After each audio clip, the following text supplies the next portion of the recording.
Hello, নমস্কার। আমি চন্দ্রিমা। ভালো আছেন তো? জানেন, আমরা সারাদিনে নিশ্চয়ই জানেন আপনারা, আমরা শ্বাস নিই, অক্সিজেন নিই, কার্বন ডাই অক্সাইড ছাড়ি। এগুলো তো পড়েছিই ছোটোবেলায়।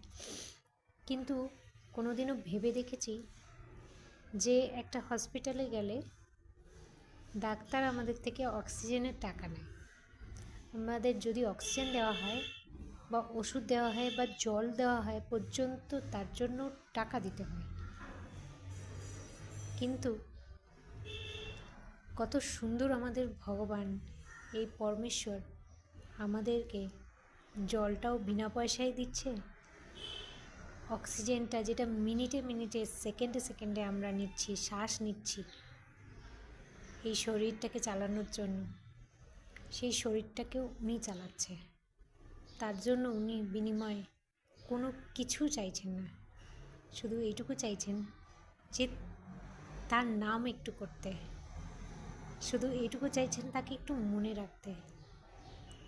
জীবনে না সুখ কখনো চাইবেন না। যত আপনি সুখী হবেন না, আপনি কখনো ঈশ্বরকে মনে রাখতে পারবেন না। আপনার জীবনে যত দুঃখ থাকবে না, আপনি ঈশ্বরকে তত ডাকবেন। যারা সুখী তারা কখনো ঈশ্বরকে ডাকতে পারে না। যারা দুঃখী তারা দুঃখের জন্য ঈশ্বরকে ডাকে। কথাটা মনে রাখবেন। সুস্থ থাকুন, ভালো থাকুন, সবাইকে ভালো রাখুন।